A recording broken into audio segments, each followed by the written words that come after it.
Howdy folks, how you doing? This is Heath coming at you right here on the Frontier Survival channel, right here on YouTube. And today folks, we got another great video to come your way. We're not going to really review anything today. We're not even actually in the woods. We just have our wooded backdrop behind us. But that's okay. We go to the woods plenty enough. But we're going to go ahead and get into it. And what we got going on, and we're going to test out, do a little demonstration with our Bayite ferro rod with its striker attached by paracord. Awesome ferro rod versus, what did I do with that one? Oh yeah, there we go. Versus this bad boy right here. Our survival cord bracelet ferro rod, as you see, with a built-in striker right there. Now, are we going to say that this beefy ferro rod is better than this one? Probably not, but we're going to do some testing. We're going to see what we can do with both and just demonstrate that if this is the only thing you might have on you at the time, you do have a source to get a fire going if need be. Guys, stick with me. We got more great stuff coming your way.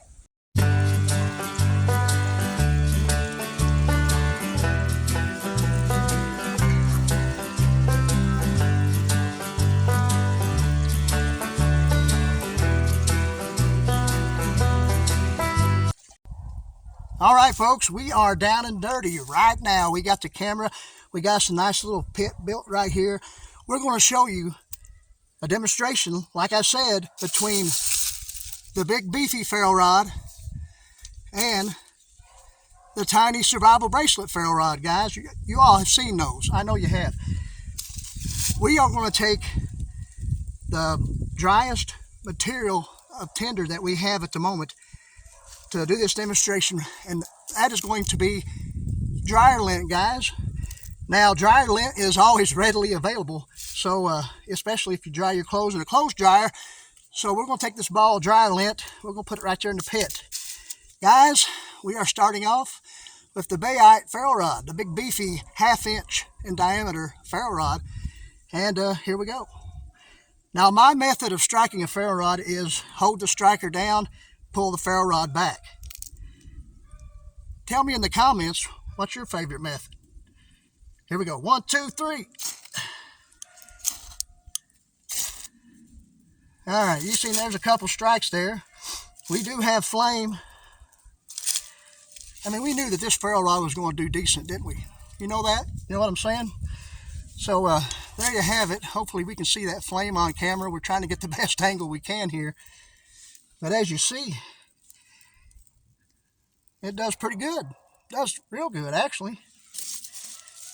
This ferro rod here, the next one will be the survival bracelet ferro rod, guys. Stick with me. All right, we've seen how well the Bayite ferro rod did, and I know most of us knew that this was going to do well, right? We knew that that was going to get at least a fire going within 1 or 2 strikes, and it did. But next on the list is this bad boy right here. Survival bracelet. Some of you wear them, some of you don't. I don't know. Some of you might think they're cheesy. And I think that, you know, for the most part, they might be, because there's other things out there that get the job done probably better. But here you have paracord. You have a compass, although a button compass. You have a ferro rod. You have your striker. And, of course, an emergency whistle. Decently loud. But anyway, I myself actually wear this on a day-to-day basis. Just let me know in the comments what you think about that. But most recently, we've seen a video on this, or on a bracelet. It was a survival kit video, one that they offer at the Wally World nowadays, Ozark Trail. Of course, it had the ferro rod on it as well. Well, the creator of that video was trying to use the striker in a way that was really ergonomically incorrect, not knowing that this striker actually can be removed and use it. So they were trying to use it without removing it, this, that, and the other, but it was a good video. I enjoyed it. And the Ozark Trail Survival Kit is basically any type of survival kit you'll see on Amazon. All kinds of kind of crazy wild stuff. But okay, let's go ahead and get back into the test here of this tiny ferro rod right here, guys. So we pull out our scraper. Here we go. More dryer lint in hand. Let's see. Now this is going to be a little bit more difficult. We do know that. Let's see here. Well, see? All right. There you have it. 2 or 3 strikes. We finally got it right. And a spark hit that dry material. And we have flame. We have flame, guys. So there you have it. So far, so good. I think if one had this on their person, and that was the only thing they had, they would be able to do a decent job, right? At least get a fire going, I think. All right, now, guys, we have here as a tinder source a fluffed up cotton ball with petroleum jelly. Now we're going to try this big beefy bayite ferro rod on this and see how well it does.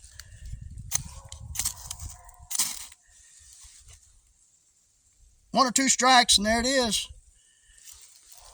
You see flame, guys? Woo! Looking good in the neighborhood. And you all thought I just brought a bag full of dryer lint. Well, we did bring in quite a bit. We collect it. We don't collect it like being a hoarder or anything, but it's good to have around to use.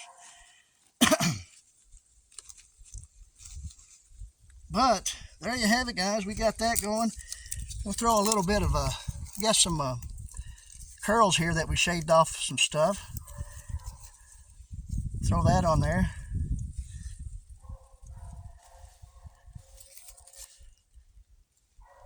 So there you have it. The bayite does pretty good on that as well. And we'll reiterate this as much as we know how to. We pretty much know that this big beefy ferro rod is going to work 99% of the time, right? We don't always know if this thing will work 99% of the time for how small it is, but we have already seen that it will do good as far as dryer lint goes. So let's try this bad boy out again on something like what we got going on here. Okay, we got prepped again here. We got us some more natural material type tinder, some more cotton ball, and now we're going to try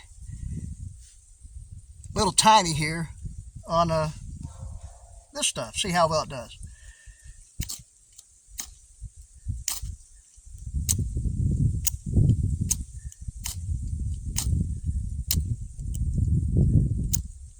Now see, something like this is just a little bit harder to get going. See, now we're knocking our tinder stuff out. Let's see what we can do here. Let's see. Ah, there we go, guys. Woo! Ha ha! It took a few strikes, but we was able to get a fire going with this bad boy right here. Little tiny, I like to call him. But we put that right there on our wrist. Keep it with us, as it gives us at least a redundancy on a fire combustion device. But so far so good. Got us a good fire going there. Now if we wanted to boil some water, we could, you know, cook something. So there you have it. You could have this bad boy or this bad boy, or maybe both of them. All right, guys, we're going to get right back up in an upright position here and give you our final thoughts. All right, guys, we're coming at you with this weird angle just to have some fun. But I believe that video really summed it up, really showed that if you got a decent sized ferro rod, or even if you have one of these little tiny survival bracelet ferro rods, they're both decent combustion devices to have with you in your kit or whatever it might be. Now, before I leave here, I don't want to say that I'm just a ferro rod guy and that's it, because that's not true. because I also carry one of these, you know, a Bic lighter. And that's probably the best go-to source for a fire. But ferro rods are fun to use and fun to get fires going. With that being said, guys, we hope you found this video at least entertaining. And we got more on the way. We appreciate you guys. And remember, you got to have drive to survive.